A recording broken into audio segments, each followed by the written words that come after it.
It looks like the auditorium's muted for us on GoToWebinar again. Sorry about that.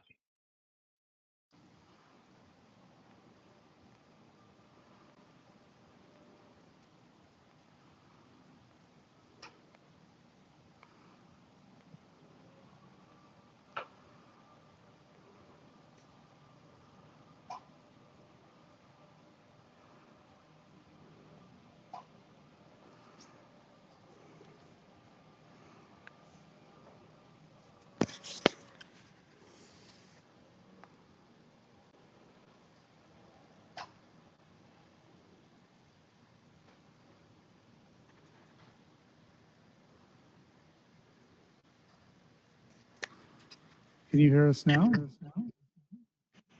Yes. Right. We're going to do roll call. And we got feedback.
Commissioner Hernandez.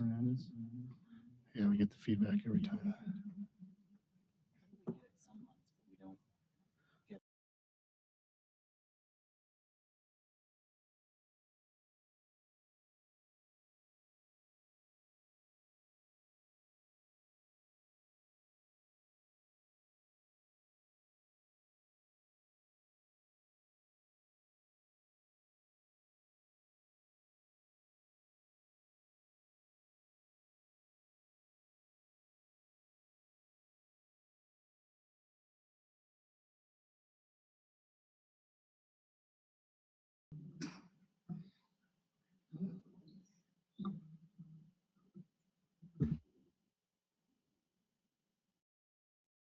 Testing. David, can you hear us now? Or can you hear me? Yeah, but sounds good with limited echo. Okay. Yes? Commissioner Hernandez, can you hear us? Yes, I can hear you. Okay, great. Thank you. All right. Commissioner Hernandez, you can hear us? Or someone online?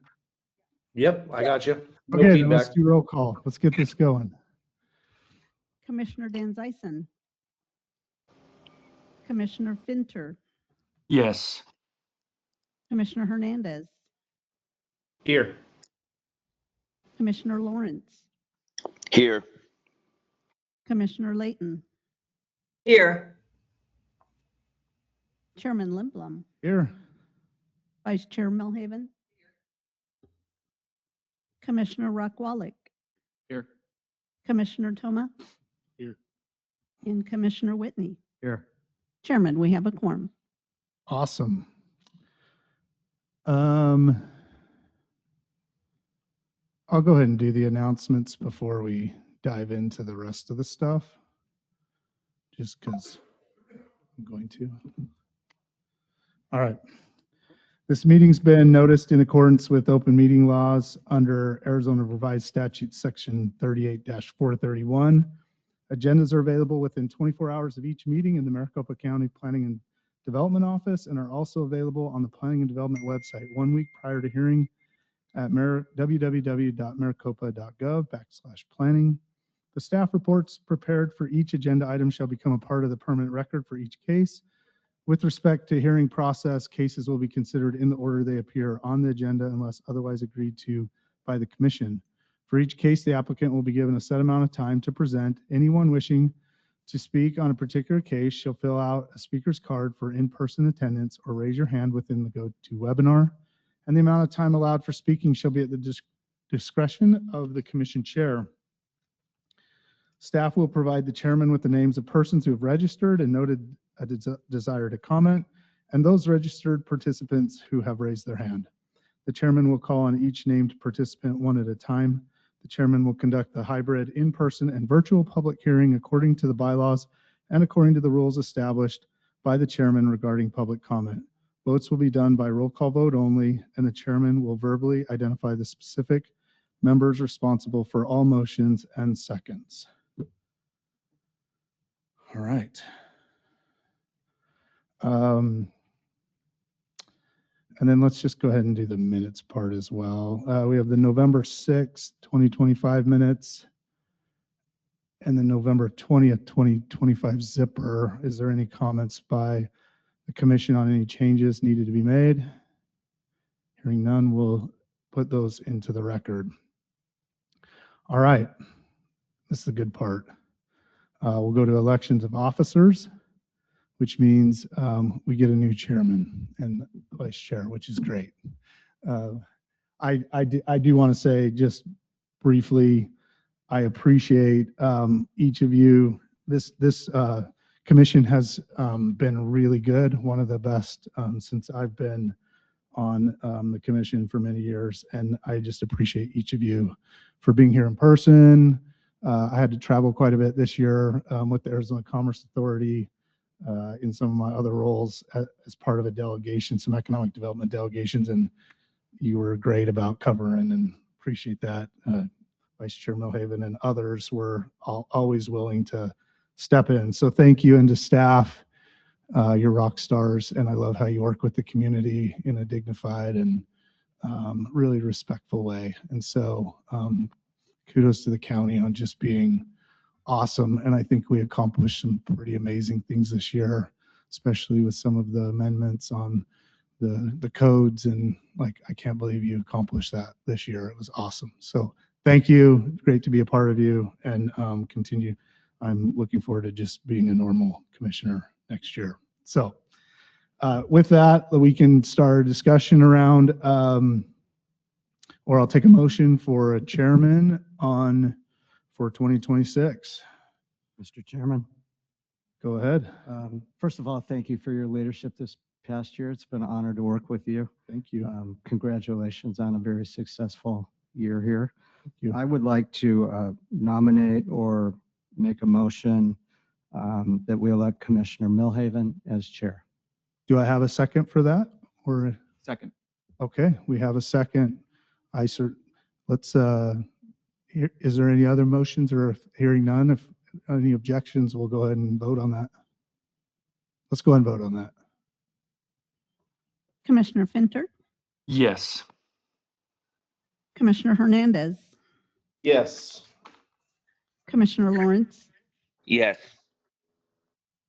Commissioner Layton, Yes. Hopefully for yourself.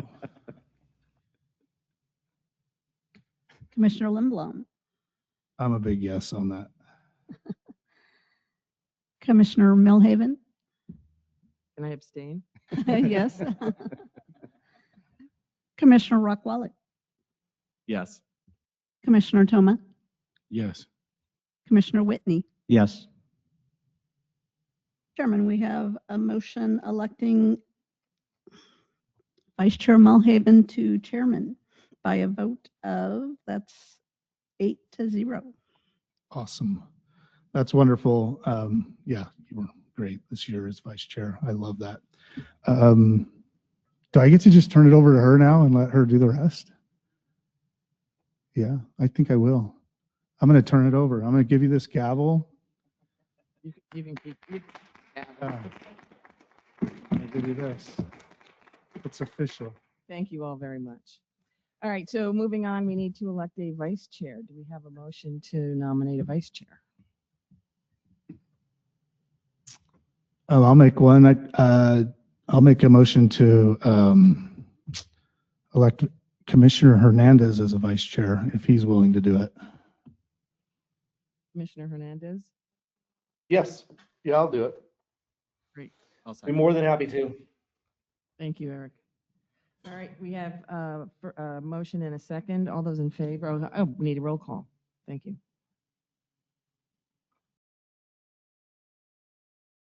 Commissioner Finter, Yes. Commissioner Hernandez, Yes. Commissioner Lawrence, Yes. Commissioner Layton, Yes. Okay, thank you. Commissioner Lindblom, Yes. Chair Milhaven, Yes.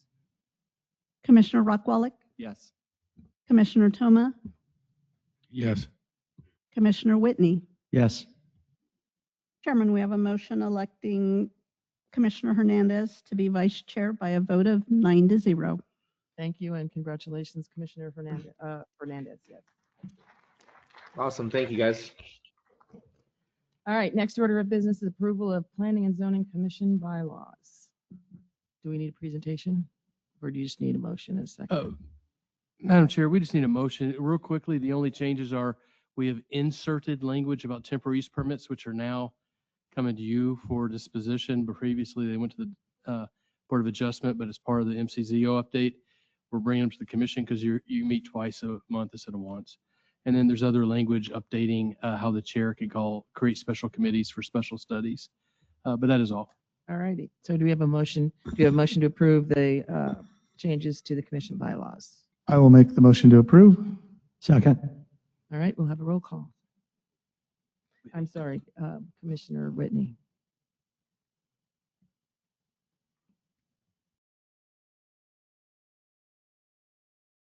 Commissioner Finter, Yes. Vice Chair Hernandez, Yes. Commissioner Lawrence, Yes. Commissioner Layton, Yes. Commissioner Lindblom, Yes. Chair Milhaven, Yes. Commissioner Rockwallick, Yes. Commissioner Toma, Yes.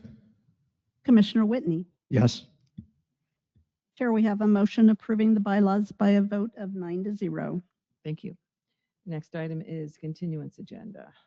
Madam Chair, there's a single item, Z250021, known as Royal Landscaping, District 2. It's a C3 rezoning. The applicants continued that to January 22nd. No actions necessary by the commission. Thank you. And let's move to consent. Madam Chair, Commissioners, we have 4 items that remain on consent today. They are CPA 250009 and Z250027, known as NEC 491st Avenue and Thomas Road in District 5. It's a comp plan amendment to create a utilities land use designation over the site that is also being rezoned to Industrial 2 IUPD on 638 acres at the northeast corner of Thomas and 491st Avenue in the Harquahala Valley. There's no known opposition. The recommendations are for approval of the CPA in paragraph 18 and approval of the zoning in paragraph 19, subject to conditions A through J. And then we have case MCP 250010, known as All Things Metal 15-acre expansion in District 4. This is expansion of a military compatibility permit for a steel fabrication and storage facility in the rural 43 MAA-MF zoning district on 15 acres west of the southwest corner of 195th Avenue and Jomex in the Whitman area. There's no known opposition at this time. The recommendation is for approval subject to conditions A through H in paragraph 25. The final consent item is Z250018, known as Calvary Chapel Arise. This was continued from December 4th. It's in District 4. It's a C2 rezoning southeast of the southeast corner of 203rd Avenue and Grand Avenue in the Whitman area. It's a 1.5 acre site. There's no known opposition. The recommendation is for approval, subject to conditions A through H in paragraph 13. Happy to try and answer any questions you have on the consent items. Thank you. Commissioners have any comments or questions? Hearing none, I'll accept a motion to recommend approval. So moved. Commissioner Toma moves and Commissioner Lindbaum seconds. We'll have a roll call.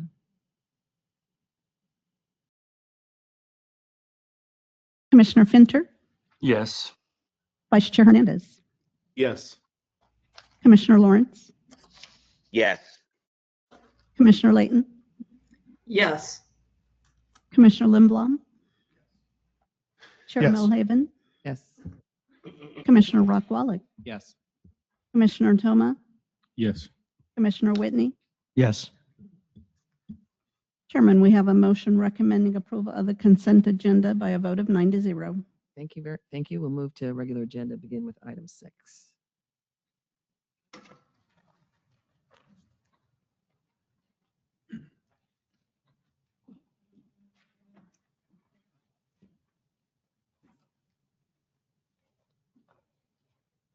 Okay, good morning, Madam Chair and members of the Commission.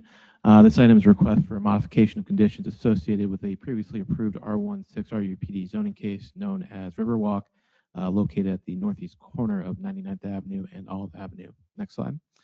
The applicant is requesting primarily to remove condition G, which requires the subdivision to be age restricted with at least one household member being 55 years of age or older.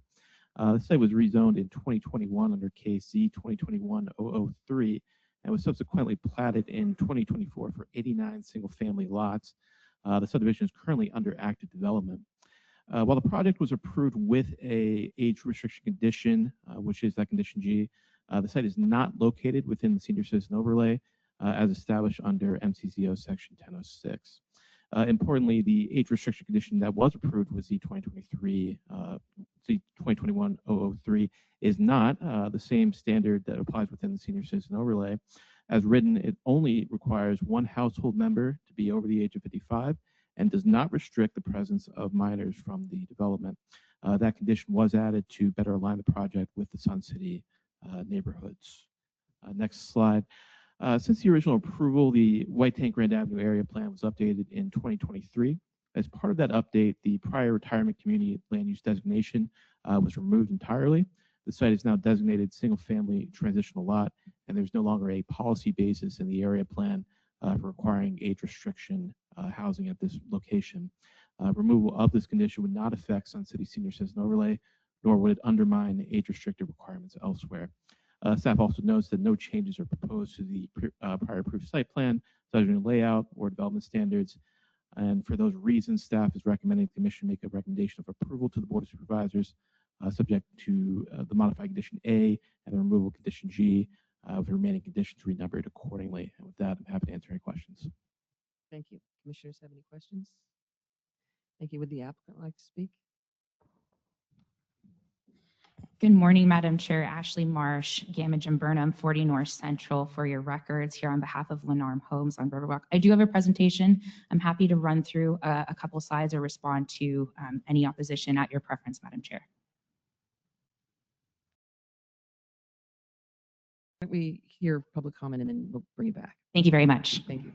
We have public comment. Do we have anybody here for the public to speak? No. Is there anybody online? Oh, thank you. Nobody online indicating they'd like to speak, All right. Madam Chair. Ready? Okay. Yes, Commissioner Toma.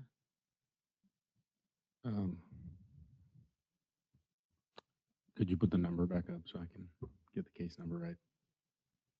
Thank you. I motion we approve Z 250035 as circulated.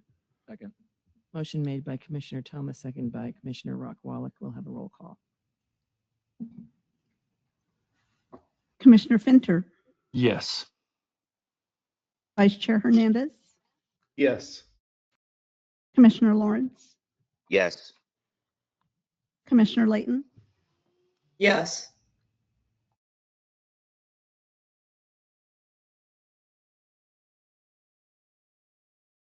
Did you hear me? Yes, thank you. Sorry. I want to stop. There's two people with their hands raised. There are. Yeah. And I am sorry we didn't catch this before the vote started. There are two people online that I think wish to speak. Absolutely. Okay, we'll suspend the vote. We'll start all over. We'll let public speak. Apologies, Commissioner. I think they raised their hand after. But That's it's fine. We'll let them. Okay. Yeah.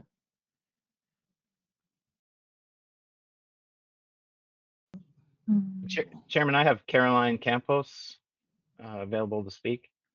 All righty, please go ahead. Thank you for joining us. Hello, I am here representing Brook Hollow Apartments. The owner of the property is also online, and I would prefer for him to speak, Donald Berg. Certainly, Mr. Burke, please go ahead.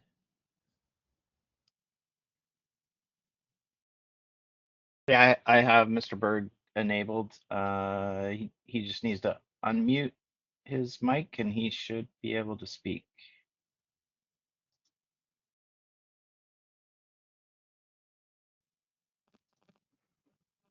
Mr. Berg?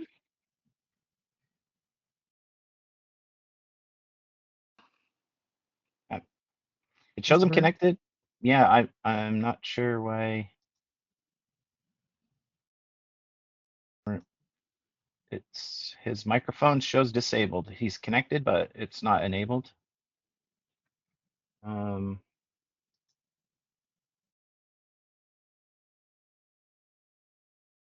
not sure that I can do anything other than enable his mic. And You'll have to talk to me. I can't make it work. I can actually put you on speaker and they can listen to you right now because I'm unmuted. You can speak for us. Okay. All right. Thank you. Bye. Hi, this is Caroline Campos, and I'm speaking on behalf of Brook Hollow Apartments and Donald Berg, the owner of the property. Our consensus is that we have the adjacent property line to the new project, and on the corner of 99th and Olive on 99th itself, there's a huge sign that says "Welcome to Sun City," and then east of the property, going toward the freeway, there is also another sign as you're going westbound on Olive stating the same thing. Our complex is a 55 and over complex, and the one next door, Sunwood, also is one. And we are in opposition to changing the status.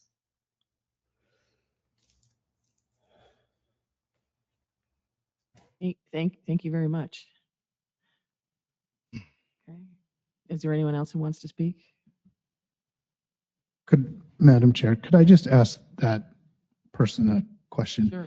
Is the reason you feel that it'll change the nature of the community, or what's the concern? You just said you're opposed to it, but why? Well, we believe that, you know, that when I'm leasing the apartments, I often get asked if it's 55 and over, if the community is 55 and over. A big sell here is that reason, is that it's a retirement style community. If there is families on the other side of the fence from us, it will probably hurt our business. Okay, thank you. Mhm. Can I ask a question? Certainly, Commissioner Rockwell. And this might actually be for the applicant. The stipulation is just that one home has to be somebody that is 55 or older, or is it that all homes have to be 55 or older?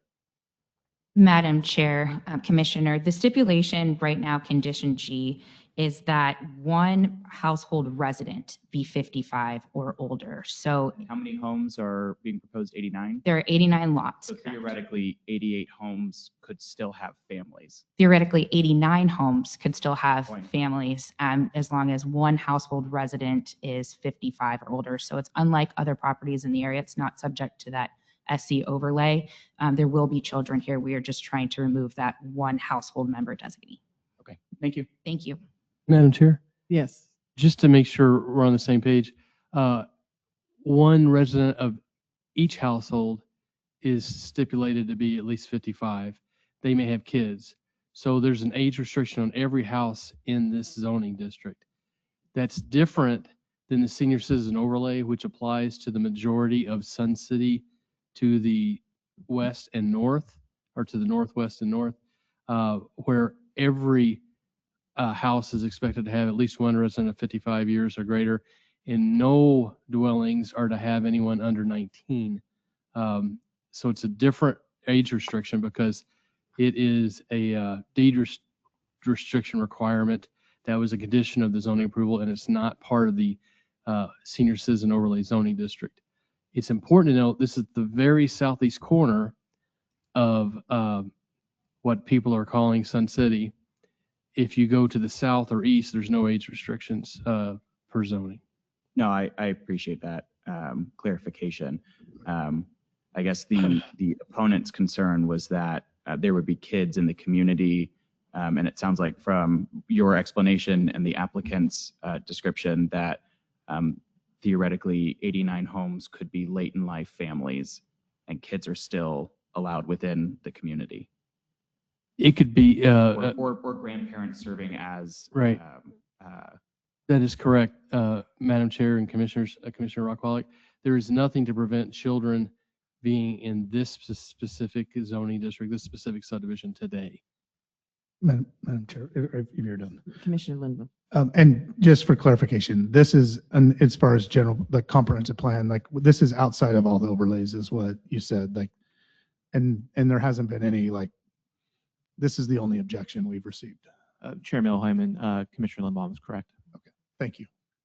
And Madam Chair, Mr. Commissioners, this has no bearing on Sun City proper. This does not impact or negate the senior citizen overlay in those neighborhoods to the northwest and north.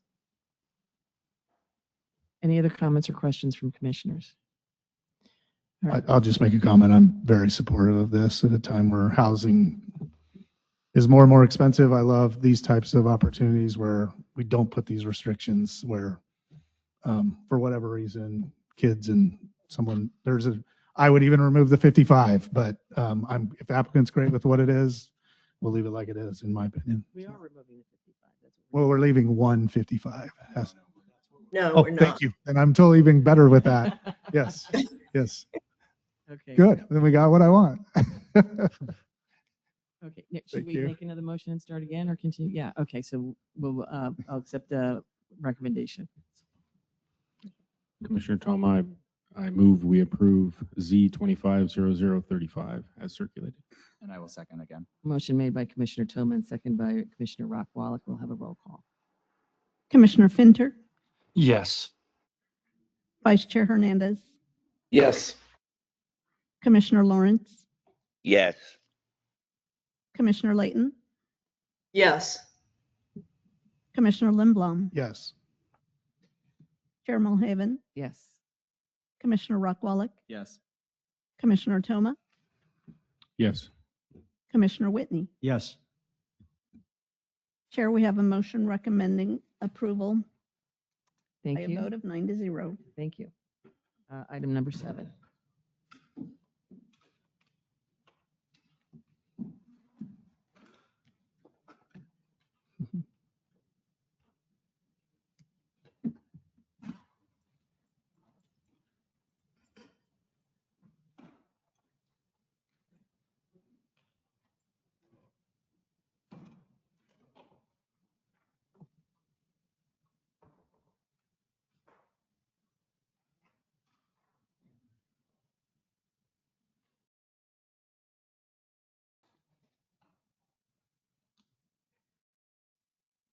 Good morning, members of the commission. This is case Z250023, Sonoran Serenity. The applicant is requesting a zone change with overlay from rural 43 to R135 RUPD for a future residential subdivision on a 97-acre site located in the Whitman area. The site is impacted by a wash with floodways and a floodplain, making development on the site difficult. The developer will be channelizing the wash, incorporating flood mitigation defenses. According to the applicant, this type of development will greatly improve the flow of stormwater and mitigate area flooding, especially with newly added flood retention basins throughout the subdivision, future subdivision. The plan on this site is to subdivide up to 97 single-family residential lots for a density of approximately 1 acre, 1 dwelling unit per acre. The proposed RUPD overlay is to allow for smaller and narrow lots to maintain this density despite a wash traversing the site.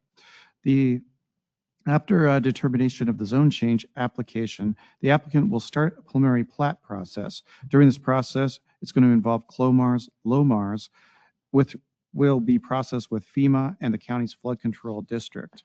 At this time, there is no subdivision layout, and the only amenity proposed is natural open space, which will be the wash area. Water services is provided by a private utility provider, but wastewater will be treated by private septic systems on each lot, even though the county subdivision regulations mentions that septic systems on individual lots less than 1 acre is not preferred. Since the publishing of the staff report, staff discovered a mapping error for the parcel directly to the north of this site. The true zoning of the site is not rural 43, but in fact is a R16 RUPD and is part of the Walden Ranch future development community that's entitled to place lots with densities of 3 to 5 dwelling units per acre. During the public participation process, staff received 9 letters of opposition, most of which were from neighboring residences. Opposition focuses on concern about density on the site, water concerns, flooding concerns, and possible increase of area traffic. Staff are in support of this zone change request, even though the R135 RUPD zoning district could pragmatically raise the overall residential density of the site. The constraining layouts of the site and the existing floodplain size will limit the density of this site to approximately 1 dwelling unit per acre. This density can only be achieved by engineering the natural wash traversing the site and allowing for smaller and narrower lots. The rezoning request, while not necessarily inconsistent with planning goals and policies of the county, is arguably not furthering the goals and policies. The reasons for this rezoning would seem to be to ensure a certain lot yield on this site. Having said that, the R135 zoning will remain the area's large lot aesthetics. Staff recommends the commission recommend approval of this request, subject to the conditions listed in the staff report, and this concludes staff's presentation. Thank you. Thank you. Any questions from commissioners? Commissioner Rockwell. I have a question for staff. You kept saying that with the open space, it is still 1 dwelling unit per acre. That is correct, Commissioner Rockwell. Taking out the open space, what is the density? If you remove the open space and remove the wash, theoretically with R135, you could really probably go to about 2 dwelling units per acre. However, with that wash, it's going to be really restricted the way the lot is currently laid out. Right. So with the current lot sizes. Yes. So you're saying without the open space, the current lot sizes are 2 dwelling units per acre. It could potentially be that. And if you go by these lot sizes that are being requested on there, but due to the wash on the site and due to the way the site is uniquely shaped, it'd be very, very hard to actually try to do that in a plat. It would really remain at the 1 dwelling unit per acre. Okay. And it's 97-acre lot. So are there 97 homes? It would be 97 homes.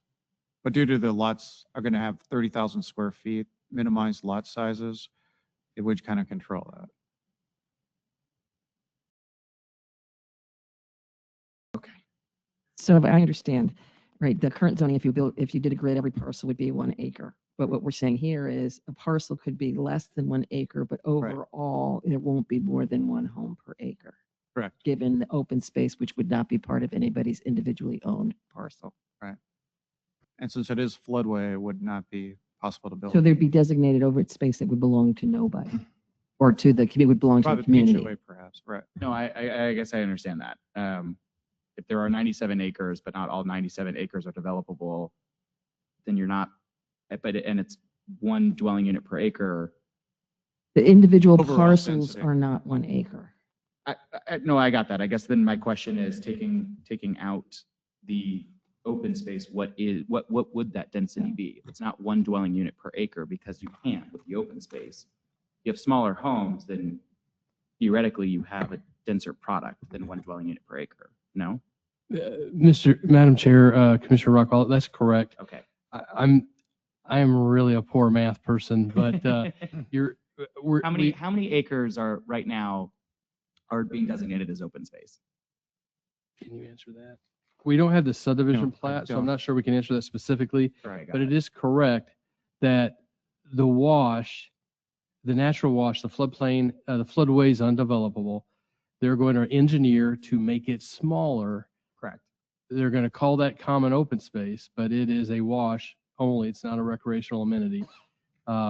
They are, with that, they are maintaining the gross 1 unit per acre. But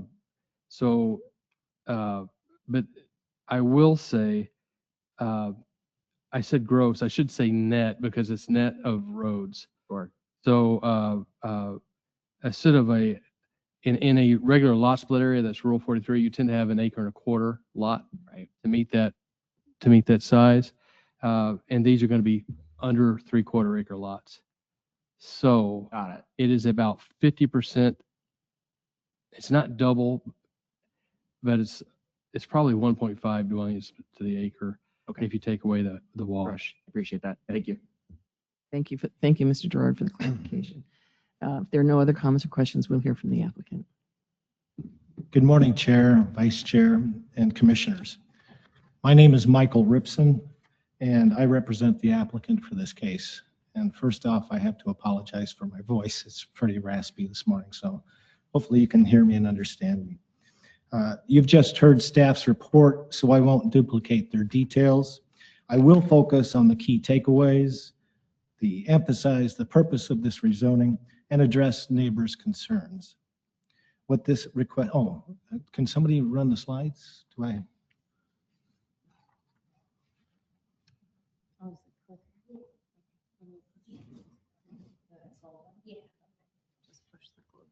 Okay.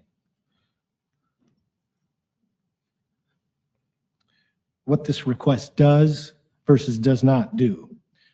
It restores what's already allowed. 97 homes, 1 per acre, is currently entitled under the Grand Avenue Area Plan. It does not add density, people, traffic, or water demand. What it does do is make the property buildable again by solving the floodway problem and protecting the neighbors.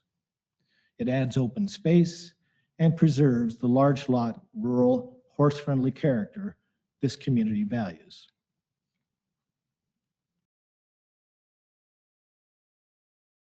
Here's the issue. A FEMA floodway now bisects the property diagonally. That's the red area on the map there. A large portion of the site has become unbuildable. Under RU43 zoning, which requires 1 acre lots, this project is not feasible. Houses cannot be built in that floodway, so this floodway has eaten at least 20% of the original number of houses that it was entitled.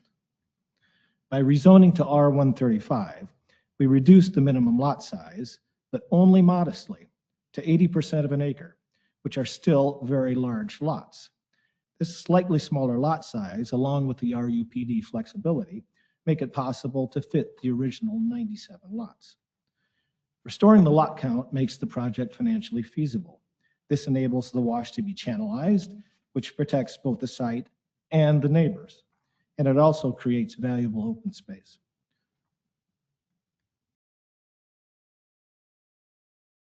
Now, a handful of neighbors have expressed some concerns about this rezoning. We understand those concerns, but the concerns stem from misconceptions, so we want to clear those up. The biggest concern is that smaller lots won't fit space, won't fit the general area of the site, that they will harm large lot integrity and will lower property values. However, it is key to remember that we have exactly the same density as the neighbors, 1 unit per acre. Here's what's going on. Our lot size is only slightly smaller, 80% of an acre versus 1 acre, and that missing 20% is what the neighbors have already lost in their own on-lot retention basins. In the image at the left there, the blue areas at the rear of each of those lots are retention basins. The neighbors cannot build anything in those basins, which are basically unusable gravel pits. Instead of each home having its own retention basin, we create shared open basins, and the wash becomes a channelized green corridor, all maintained by an HOA. The result is better flood management, large lot appeal, horse rights are preserved under RU135 or R135 RUPD, and open areas that actually look better, work better, and increase visual and recreational value for everyone. Now, we're not the only folks who believe this zoning request fits the area. 2 expert planning agencies agree. You just heard staff's report endorsing this, and we maintain the rural large lot feel.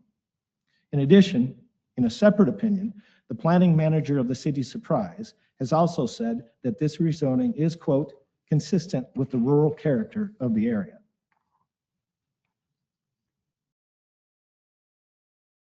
Now let's touch again on that flooding problem for a moment. Right now, maybe even today, who knows, it's raining. Neighbors are being flooded by that uncontrolled wash, and they think we will make it worse.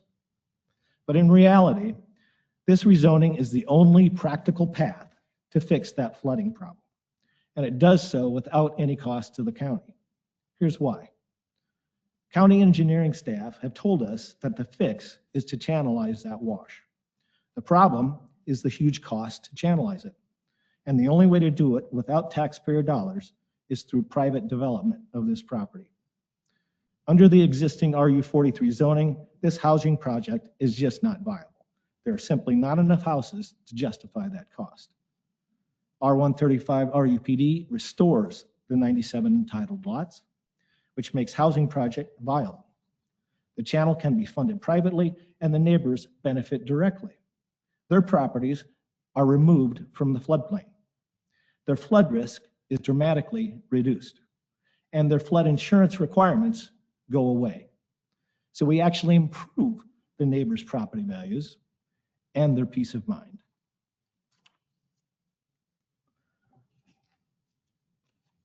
Some neighbors have also expressed concern about stress on infrastructure, water, roads, and so forth. But as we have already noted, this rezoning does not change the density. There is no change to the comprehensive Grand Avenue area plan. We are not asking for more houses than we're entitled. Therefore, and by definition, this request does not impact the infrastructure.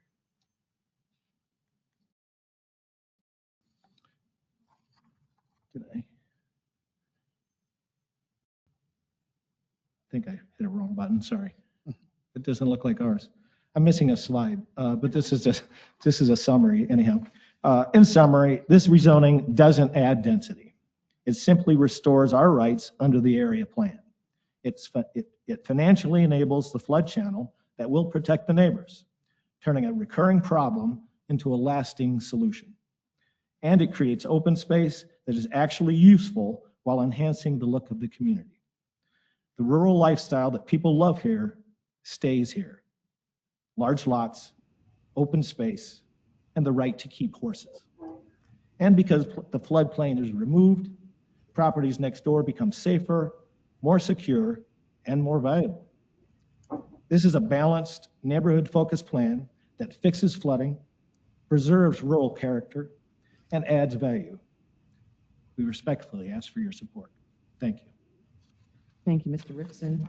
Any commissioners have questions for the applicant? No. Do we have any public comment? Is there anyone online? Madam Chair, I'm not seeing anybody online with their hands raised currently. Thank you. Commissioner Milhaven, this is Commissioner Layton. I'd like to make a couple of statements. Thank you. Please go ahead. This project is in District 4, which is Mihai and myself's district. I'm very familiar with Mr. Ripson's build.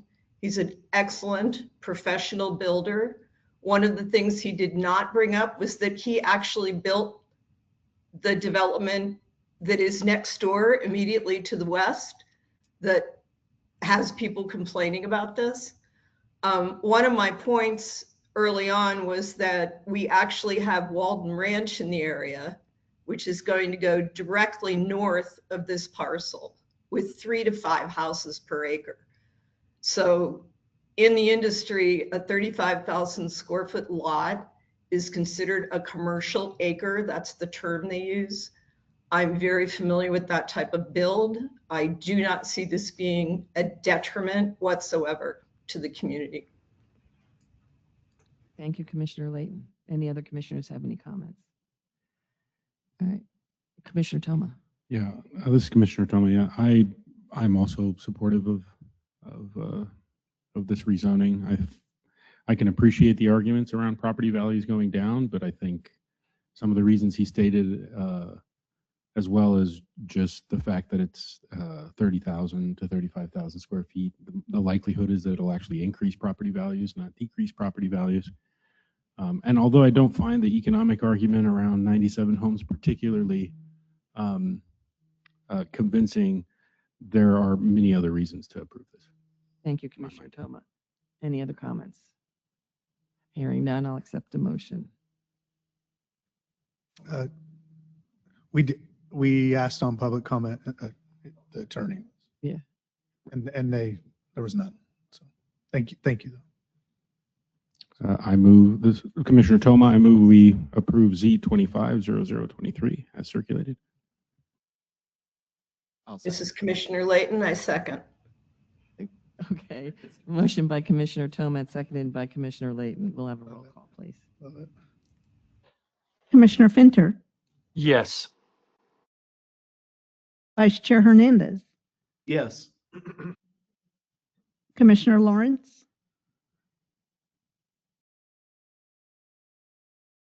Commissioner Layton, Yes. Commissioner Limblom, Yes. Chair Milhaven, Yes. Commissioner Rockwallick, Yes. Commissioner Toma, Yes. Commissioner Whitney. Yes. Chair, we have a motion recommending approval by a vote of 8-0. Thank you. Thank you Congratulations, thank you very Mr. much. Move on to item number 8, Lynn Property Caretaker Quarters. Thank you, Madam Chair, members of the Commission. Case TU-250049 is a request for a temporary caretaker quarters on the Lynn property located at 7419 East Culver Street in the East Mesa area. According to the property owner, a caretaker is needed to assist a family member with a disability with activities of daily living. Per the owner, the caretaker currently requires a separate living arrangement that an RV can provide. However, this request follows 3 code violations that have been opened on the property since the current owner took possession in January 2021. Shall I keep going? They're leaving, yeah. Go ahead. Okay. Okay, we're good. Okay. So the first violation was opened in early March of that year and alleged multiple occupied RVs in an occupied garage, implying that either the attached or the detached garage was being used as habitable space. A second violation was opened in December 2023, which alleged that the owner was running a trailer park on the lot, accumulating junk, trash, and debris, storing inoperable vehicles, and making unpermitted building additions to the detached garage. Now, these first 2 violations were each closed upon initial inspection. However, the third violation reported last October was verified by code compliance staff. The notice in order to comply confirmed that multiple rental rooms were being added to the home without required permits, that garages were being occupied, that inoperable vehicles were being stored on site, and that junk, trash, and debris were accumulating. This violation was still open when the owner submitted this temporary use permit request, but was closed on December 16th upon an inspection showing that the junk, trash, and debris had been removed and that the RVs on site were not being occupied. Nevertheless, staff received 4 letters of opposition to this temporary use permit during the posting period. The consensus of the opposition parallels the complaints that were made in the preceding violations and argues that a TUP would be inappropriate for a property with such violations. Based on the complaints received with these opposition letters, staff did open a new code violation for investigation on December 29th. As alleged in at least 2 of the letters, staff research confirmed that at least 1 room inside the home is being listed for rent online. Altogether, the history of code violations on the property, the photographic evidence showing current or recent site conditions as documented in the staff report, and the online listings for rooms within the home being made available for rent are concerning to staff. One recent complaint alleged that the primary residence included as many as 12 bedrooms that were being illegally made available for rent. And although site inspections did not confirm the number of bedrooms in the home, there appears to be sufficient evidence that if the use of the site as a lodging space ceases, there will be sufficient room in the primary residence for the owner, the owner's patient family member, and a caretaker to live. Furthermore, the owner's narrative confirms that a caregiver will be needed for the patient's lifetime and yet requests the caretaker quarters for only a year. To staff, this implies that the circumstances preventing the caregiver from living in the primary residence are avoidable and could be negated by seizing the illegal use of the property for lodging. For these reasons, staff recommends that the commission motion to deny TU 250049.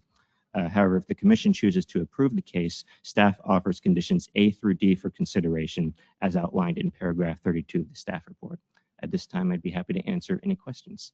Thank you. Any commissioners with comments or questions? Is the applicant here? Madam Chair, we have a Lee Lynn online with her hand raised. Is that the applicant? I believe Yes, so. I'm Lee Lin. Please go ahead. Lee Lin. I'm asked request a temporary use permit of RV request due to a full-time caretaker is required to assist in the care of my daughter, Allison's son, who is handicapped and require an ongoing support. To effectively perform those duties, the caretaker must be reside on the property and have a separate independent living space. An RV is proposed as the caretaker living arrangement, provide a self-contained and temporary housing solution. When I am not present, the caretaker, Lisa Rush, will assist my daughter, Allison's son, with her daily needs as necessary, help supervise and watch over the property. This arrangement ensures continuous care, safety, and on-site supervision when maintaining privacy and minimize impact on surrounding area in the house and my daughter, Allison's son. Thank you. Could you explain how it is that you could rent out a room at the same time you would be needing additional capacity to house folks? I'm no longer renting the room. Only me and my daughter live in the house only.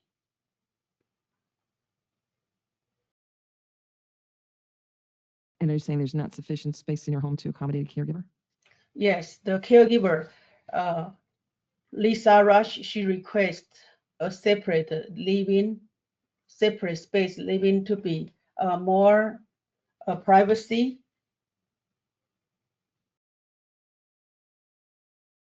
Thank you. Anything else you'd like to add? No, thank you. Thank you very much. Do we have any public comment online? Yes, Madam Chair, we have a Randy Hinckley with his hands raised. Mr. Hinckley, please go ahead.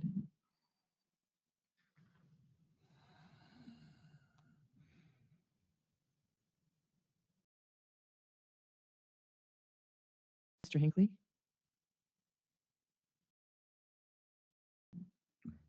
I have Randy unmuted for access into the webinar, but it looks like he unmuted on his end, but we're not able to hear him, so I'm not sure what might be the problem.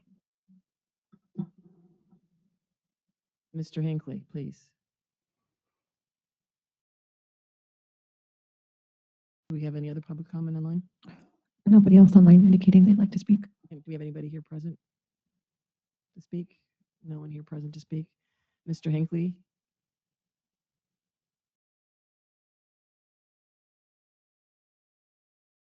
It should be working, but there's some disconnect because it shows his mic's available, but we're not hearing him, obviously. So I guess we'll just have to move forward. All right.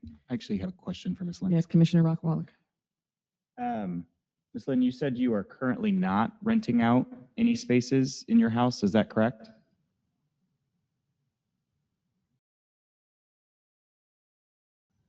Yes. I just did a quick search of your property address, and as of January 5th, there is a listing for a casita rental at your property on Zillow for $1,000 a month. Is your caretaker not able to live in that casita? That's older age. That's old age. It's no, I So it don't was have. taken down in the last 3 days? It's the age is still there. I just did not take it down. Yeah, I did not take it down. Okay, thank you. So it's no longer available. She didn't answer.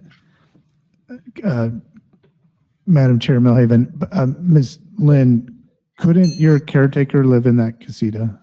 Or why could they not live in that casita?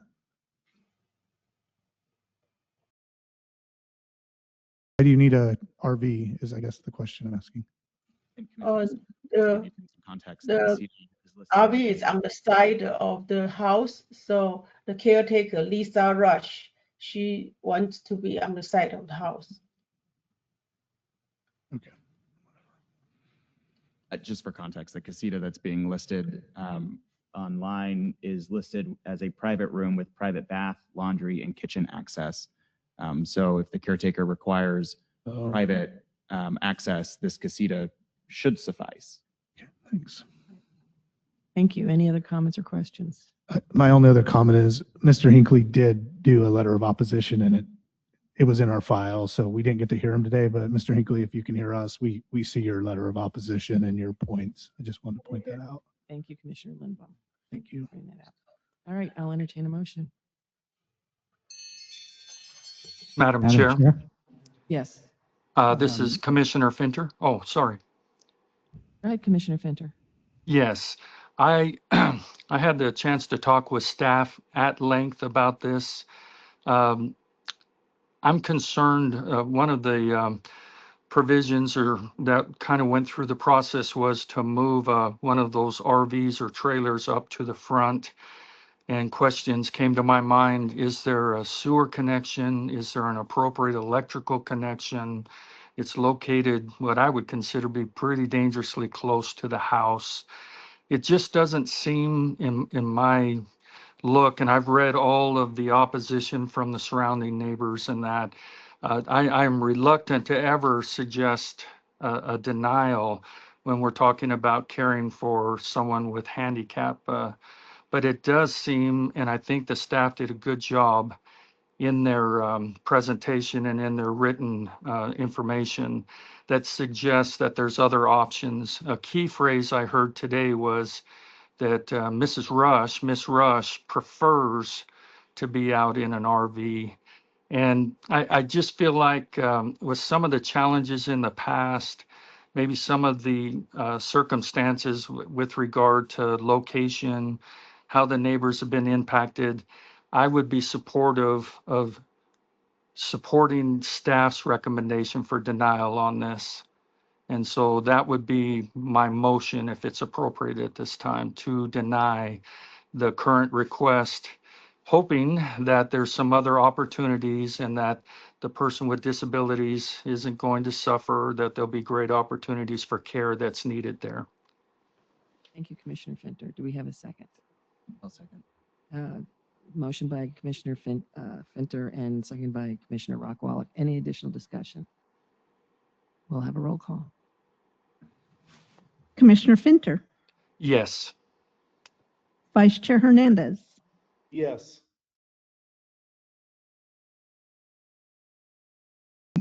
Commissioner Layton, Yes. Commissioner Lindblom, Yes. Chair Milhaven, Yes. Commissioner Rockwall, Yes. Commissioner Toma, Yes. Commissioner Whitney. Yes. Chair, we have a motion recommending denial by a vote of 8-0. Thank you very much. Is there any other business, Mr. Gerard? No, ma'am, there's not. There are 9 commissioners present. Lawrence dropped off. Oh, okay. All right, seeing that there's no other business, our meeting is adjourned. Thank you all very much.